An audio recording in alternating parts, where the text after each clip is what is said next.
नमस्कार साथियों। आज हरियाणा सरकार को पंजाब और हरियाणा हाई कोर्ट ने एक बड़ा जोर का झटका दिया, क्योंकि सरकार ने प्राइवेट सेक्टर में जो 75% रिजर्वेशन लागू की थी निजी क्षेत्र में, उसको रद्द कर दिया है। जिसके डिटेल में जो ऑर्डर हैं वो ऑफिशियल आ चुके हैं, जिसमें कोर्ट ने स्पष्ट रूप से लिखा है डिसीजन में कि writ petition are liable to the allowed and the Haryana state employment of local candidate act 2020 is held to be unconstitutional. इसका मतलब ये है कि हरियाणा सरकार ने जो भी ये एक्ट कानून बनाया था उसको पूरी तरह से असंवैधानिक करार दिया गया है and violative of part 3 of the constitution of India.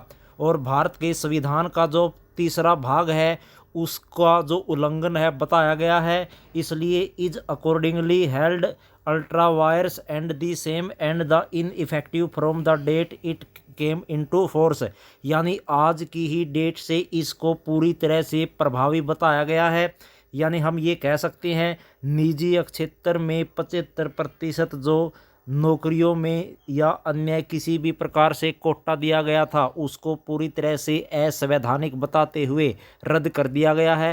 हालांकि जो दुष्यंत चौटाला है डिप्टी सीएम, उसने अपने कार्यकाल की सबसे बड़ी सफलता बता था इसको कि हमने 75% जो रिजर्वेशन है हरियाणा वासियों के लिए रखी है। लेकिन अब सुप्रीम कोर्ट तो नहीं, पंजाब हरियाणा हाई कोर्ट ने इसको जो है रद्द कर दिया गया है। हालांकि अगर हरियाणा सरकार चाहे तो सुप्रीम कोर्ट में इस मामले को ले जा सकती है, लेकिन फ़िलहाल परिस्थिति ये है कि 75% जो आरक्षण था हरियाणा वासियों के लिए निजी क्षेत्र में प्राइवेट सेक्टर में, उसको आज पंजाब हरियाणा हाई कोर्ट ने रद्द कर दिया और ये कहा ये संविधान का उल्लंघन है। केवल एक स्टेट को ही आप नौकरियों में प्राथमिकता नहीं दे सकते, बाकी को भी जो बराबरी का मौका है मिलना चाहिए। दूसरे स्टेट के लोगों को भी इसी आधार पर ही जो डिसीजन है वो दिया गया है कि इसको पूरी तरह से जो रद्द है वो कर दिया गया है। तो दोस्तों एक झटका है सरकार के लिए भी और हरियाणा में जो युवा है नौकरी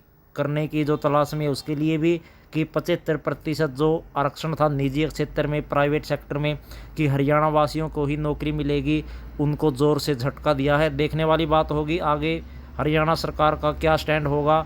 फिलहाल के लिए इस वीडियो में इतना ही। धन्यवाद।